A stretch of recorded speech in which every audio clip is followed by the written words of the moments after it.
Hey, welcome back. Today we're going to be talking about chemistry of life. I'm Mr. Silverstein, and we're going to be moving into our second concept in our first unit. Let's share my screen and we'll get started. Make sure that you have your spiral notebook, that you're taking some notes, and when you're done, you'll find these slides posted in the same section with the video in your Google Classroom. So we're moving into Concept 2 in the chemistry of life. And our goal today is to compare the three components that make up the structure of the atom. So we're going to spend a little time doing some chemistry today, just so you can start to get to understand the relationships of how these elements and atoms are all part of what makes up living organisms. There's some key vocabulary that we'll be working with. Words like isotope, compound, molecule, cation, and anion. And so let's get started. The chemistry of life and the property of water. We're going to be working first on chemistry, and then tomorrow we'll move into some of the properties of water and what makes it so unique. So this is part one. Let's talk about the organization of life. And matter is anything that has mass and occupies space. So it's important to understand that matter is anything that has mass and occupies space. It's composed of atoms, which are elements. And the atom is the smallest part of an element. I want you to think back to the periodic table. You learned about that in middle school. And that element that still has all the properties of that element. So the atom is the smallest part of an element that still has the properties of that element. And there are 6 elements that are necessary for life. So I want you to write this down. And put it down in this little acronym here, CHONPS. C stands for carbon, H is hydrogen, O is oxygen, N is nitrogen, P is phosphorus, and S is sulfur. CHONPS. Now, if we look at our organization of life here, we start out with the atom. Atoms bond and become molecules. Molecules are part of cell organelles. Cell organelles are parts of cells. Cells are parts of tissues. Tissues help create organs.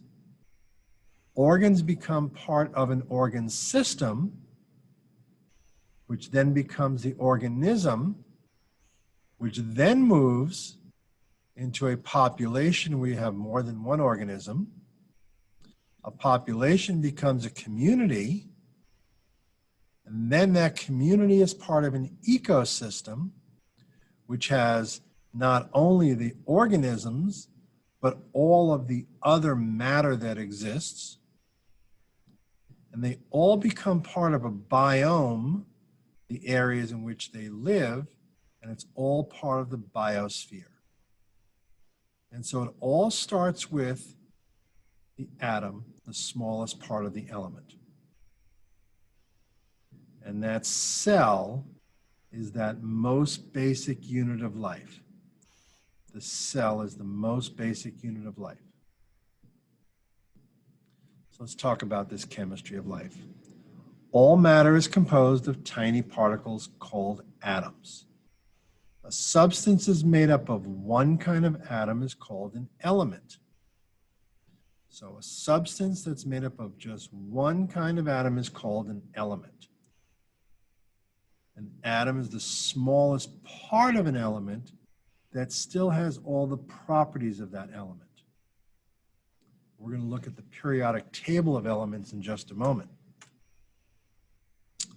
The atomic structure is what makes up the atom. All atoms are made up of subatomic particles, smaller pieces of the atom. First, you have the protons. The protons are in the nucleus of the atom. The protons are positively charged. You'll always see them in the nucleus, and they are positively charged.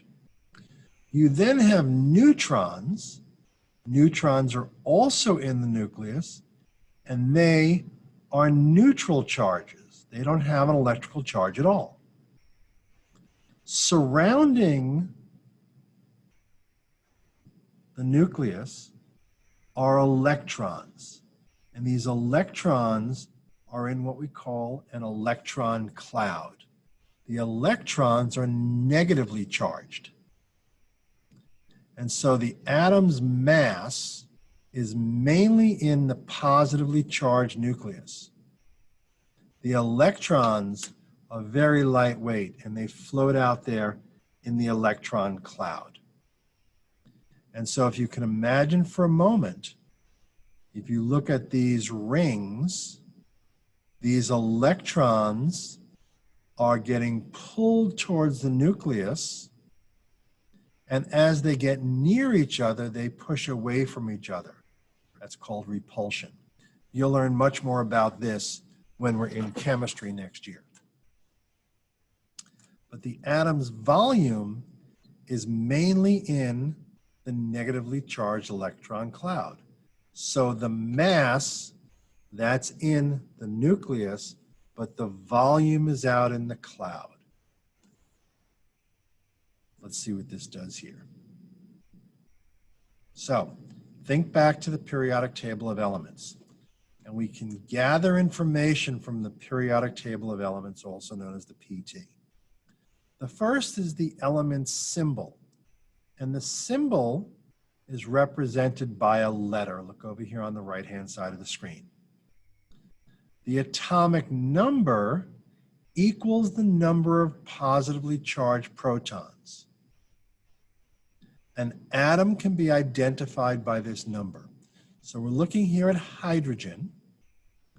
Its elemental symbol is H, and its atomic number is 1.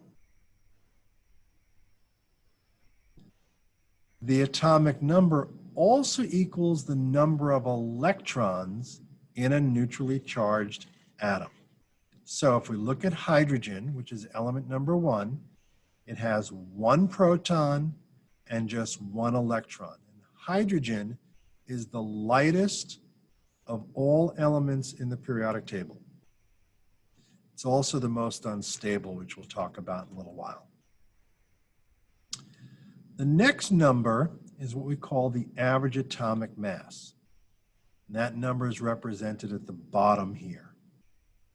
The average atomic mass is the sum of the protons and the neutrons in the most common isotope of the element. Most common type. That means that in some elements, there's a variation of the element which has a slightly different weight. We'll talk about that a little bit later.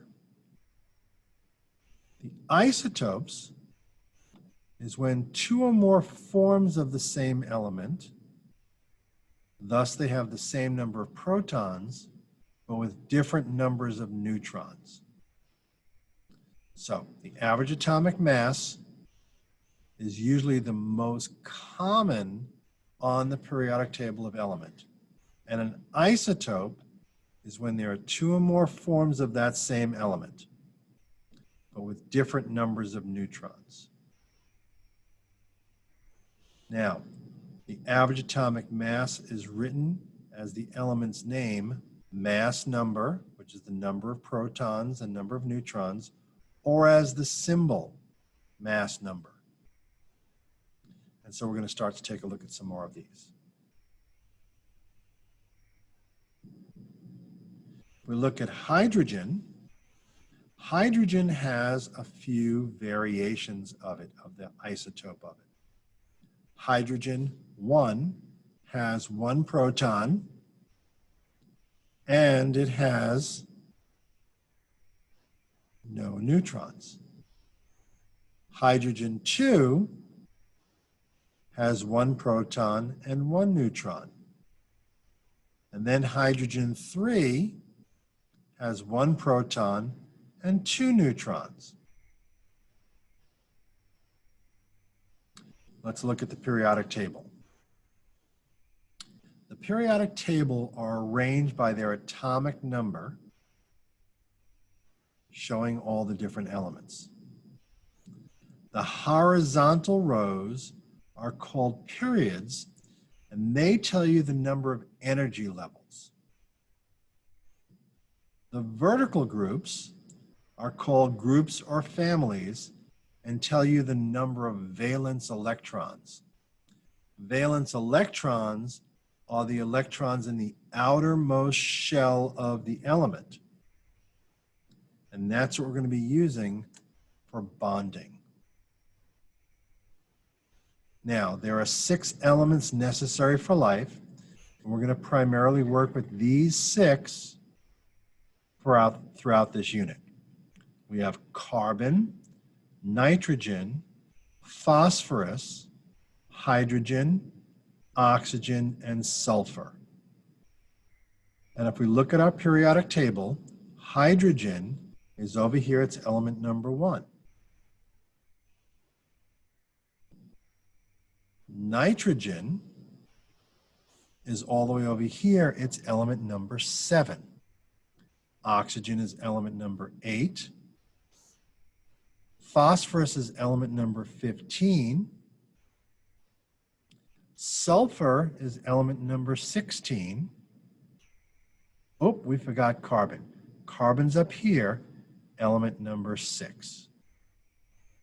Now, you have a periodic table and it's inside of your agenda, your school handbook. I've also posted for you under the reference section, the resources section, the printed periodic table, as well as a link to a very cool application known as P-Table. We'll look at that in just a moment. But let's remember that the elemental symbol is a unique 1 or 2 letter symbol. The atomic number is of a neutral element. That atomic number equals the number of protons and the number of electrons. It's unique for each element.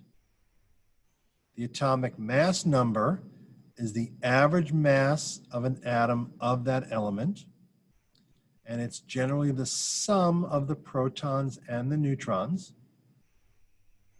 And therefore, and you want to write this down as a little cheat sheet here, protons and neutrons equals mass number.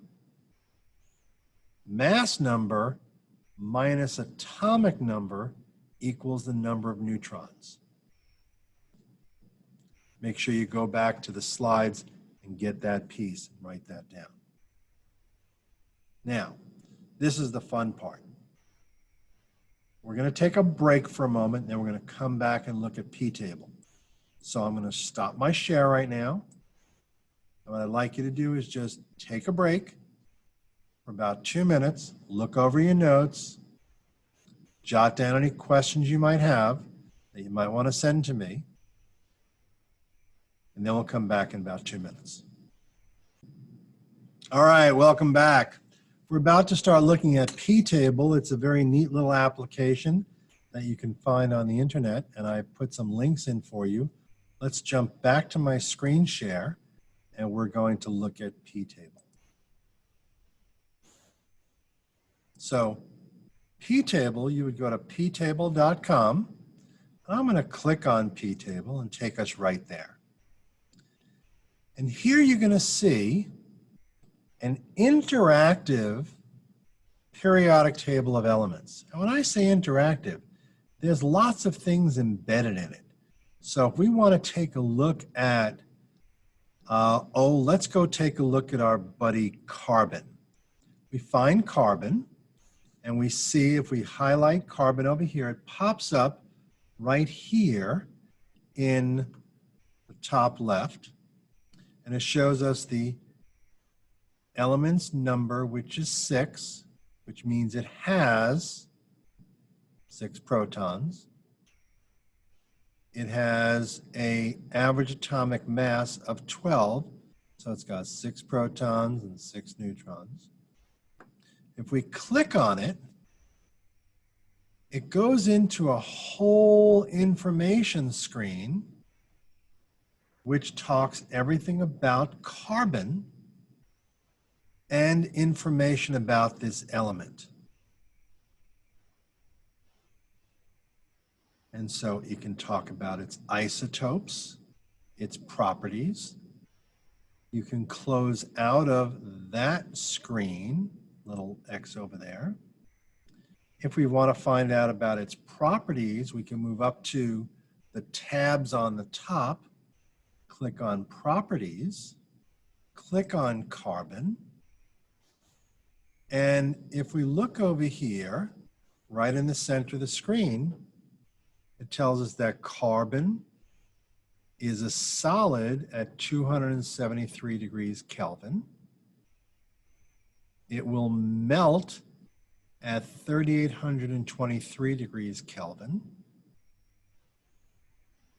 It has 4 valence electrons, which is kind of nice. It has heat.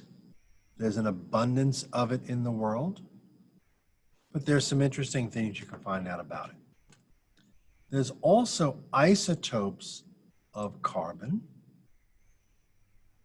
And carbon has 4 isotope versions. You'll find that carbon 14 is a special carbon that's used in determining radioactive isotope of carbon. It will help us determine how old something is.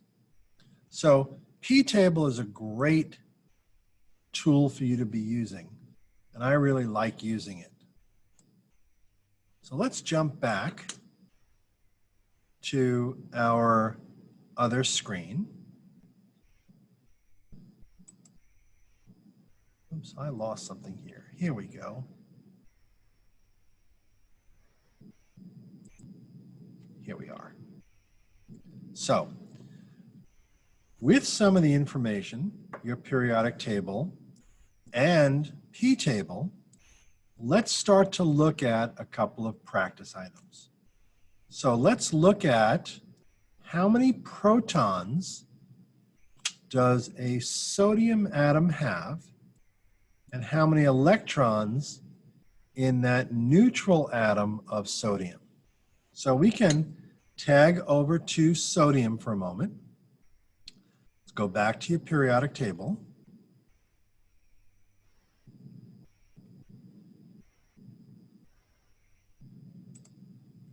And we want to look at sodium. Sodium is Na. It has an atomic number of 11, which means it will have 11 protons. And it has an atomic mass of just about 23. So that should take us back to our screen here. So how many protons does sodium have?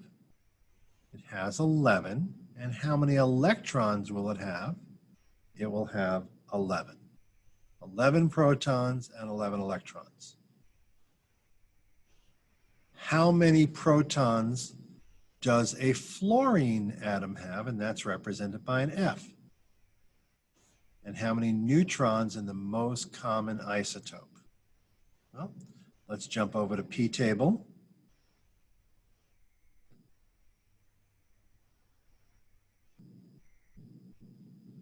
And look up fluorine. Fluorine is going to be F. It's element number 9.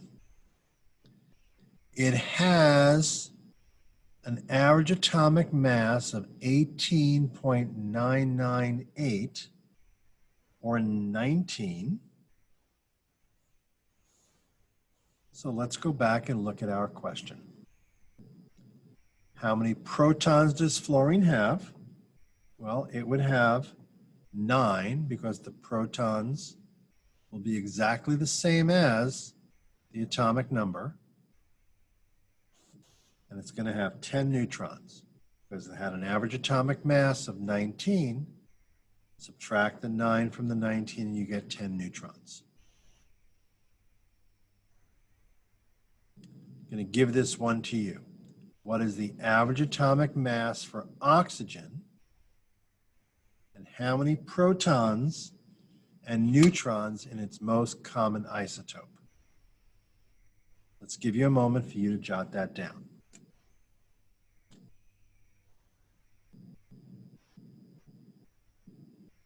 All right, you should have come up with the average atomic mass is 15.99, so that's almost 16. Its atomic number was 8, so it would have 8 protons, and thus it would have 8 neutrons.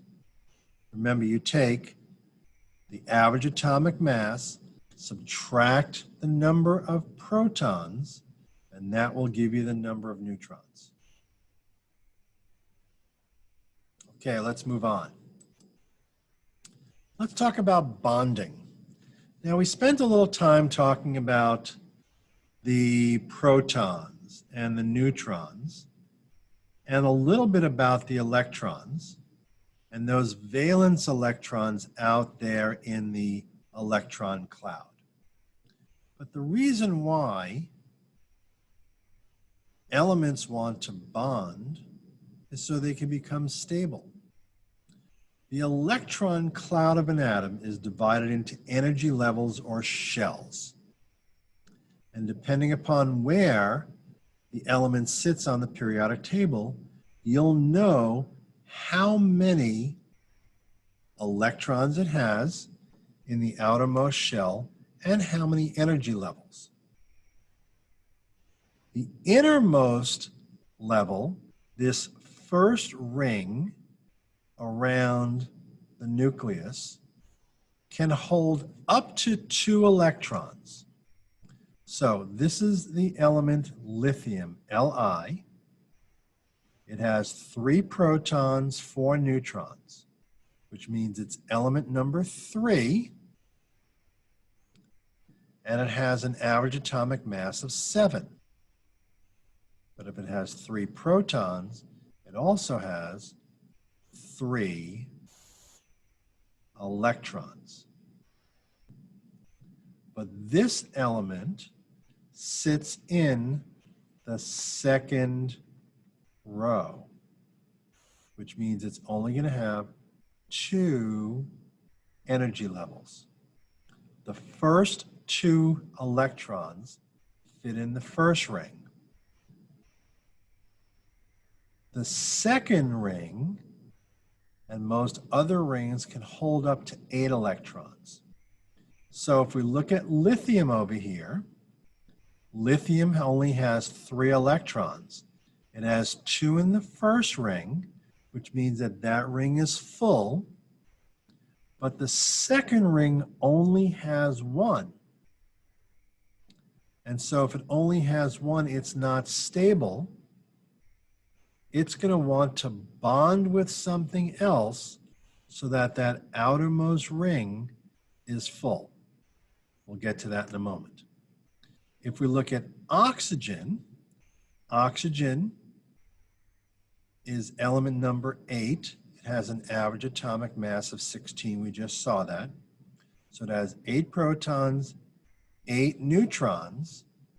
But if it has 8 protons, it also has only 8 electrons. 2 in the first ring, and then 6 in the outermost ring. For this to be stable, it needs to take in 2 more electrons so it can become stable. If we look over here at aluminum, aluminum's a metal. It's element number 13 because it has 13 protons. It has 14 neutrons for a total average atomic mass of 27. But it is a period 3 element. It's in the third row, and it has 3 electron shells. The first shell has 2, the second shell has 8, but the third shell only has 3. It needs 8 to be stable. And so it can either have to bond to get 5 more or bond and give up 3. So these electrons in the outermost energy level are called valence electrons.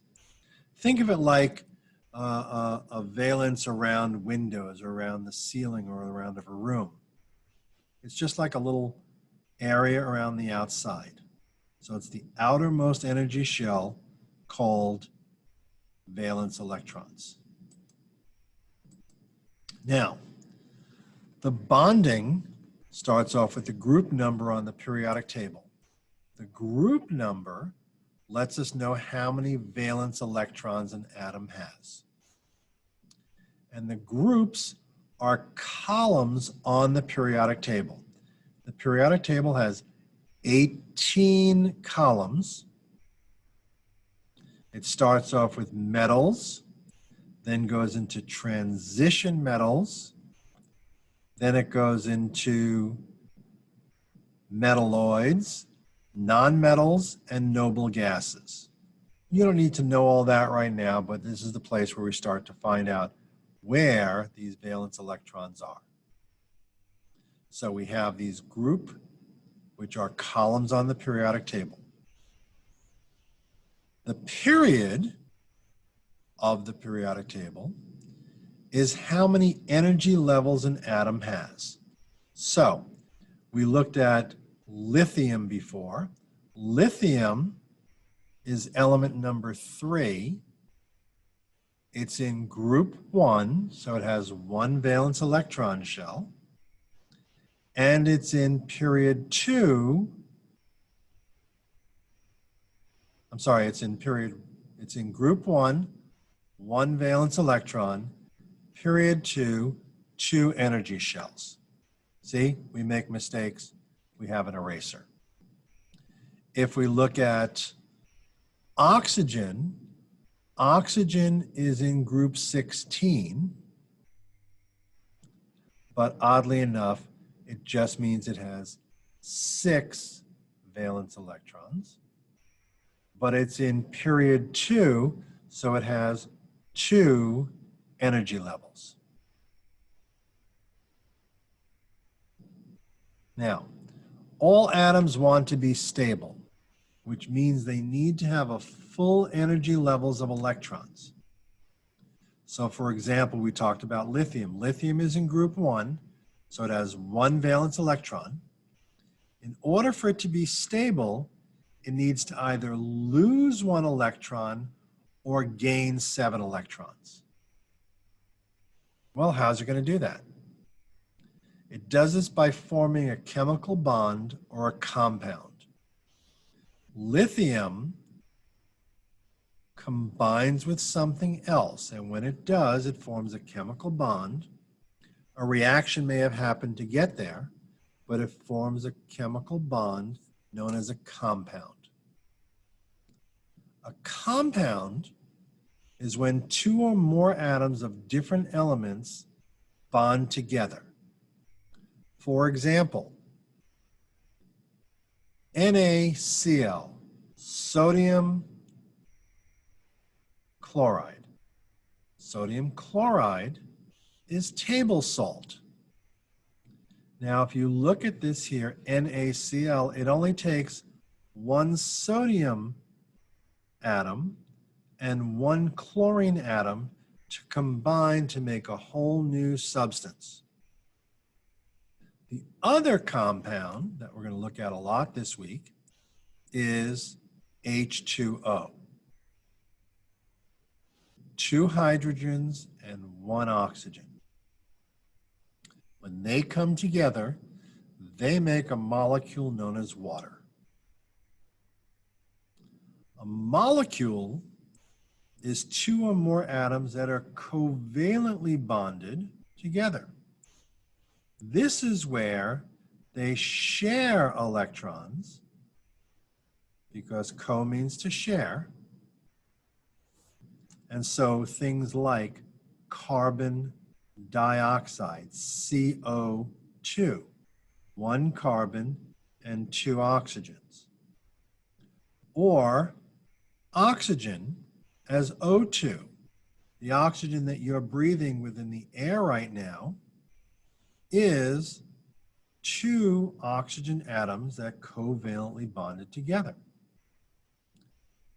The other molecule, water, is 2 hydrogens and 1 oxygen covalently bonded. When you get into chemistry next year, we do a lot of work on bonding. But a compound is 2 or more atoms of different elements bonded together. Usually you'll find that as a metal or a nonmetal, or 2 nonmetals. That's a compound. But a molecule must be covalently bonded.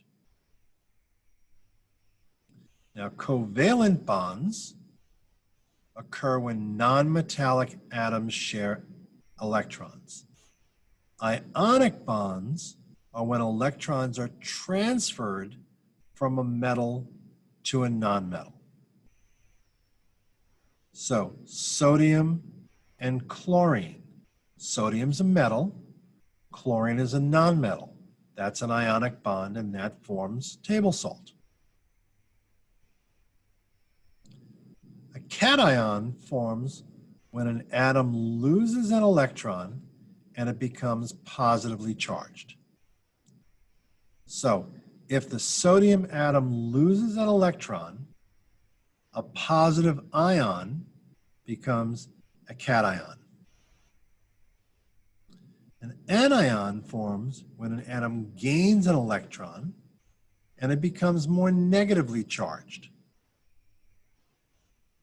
We're going to see how this is going to work when we start looking at how the water molecule attracts each other. So, if a chlorine atom gains an electron, it yields a negative ion. Now, let's talk about molecules and compounds. And I know this seems to be a little complex. You'll have to go back and look at this a few times. But once you get this particular concept of how elements bond to each other, you realize that's how everything around us is made.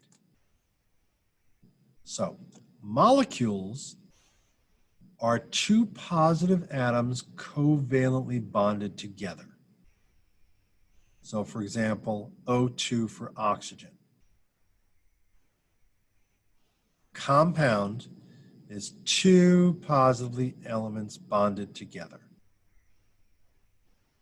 For example, H2O for water and NaCl for sodium chloride.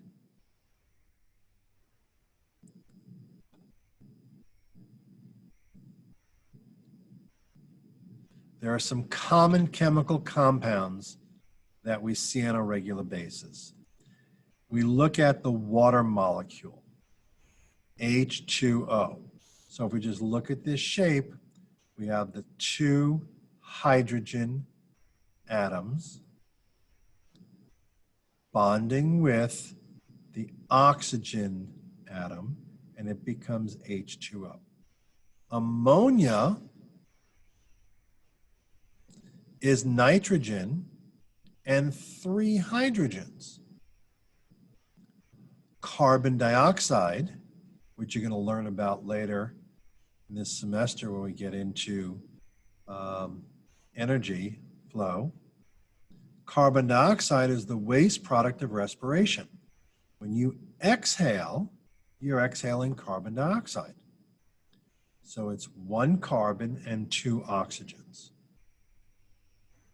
Now, hydrogen peroxide, and some of you may have used that when you get a cut or a scrape.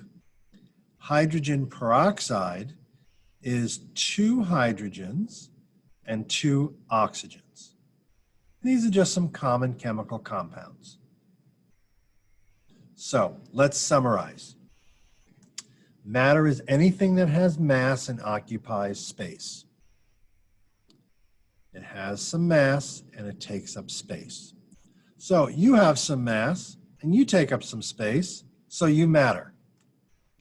There are 6 elements that are required for life: carbon, hydrogen, oxygen, nitrogen, phosphorus, and sulfur. The cell is the most basic unit of life. Atoms are made of subatomic particles. Elements bond to become stable. Covalent bonds are elements that come together that are nonmetals. Ionic bonds are metals and nonmetals that come together. And molecules are 2 atoms covalently bonded together. I know that was a lot of material to cover today. I want you to make sure that you look at your notes, go back to these slides, review this video, jot down any questions you have. You can message those to me and we can get some responses for you. What I'd like you to do is to update your notes and then move on to the Chemistry of Life assignment. You're going to open up the classwork tab and you're going to complete this particular assignment. It's called The Conservation of Matter During Physical and Chemical Changes. And this is an article that expands on the lesson on chemistry of life and on water molecule, but it also introduces some of the concepts of conservation of matter, which is the basis of all chemical reactions.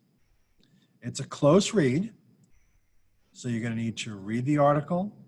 We're going to give you sections where you can annotate or basically put down key items from it, and then respond to some of the questions.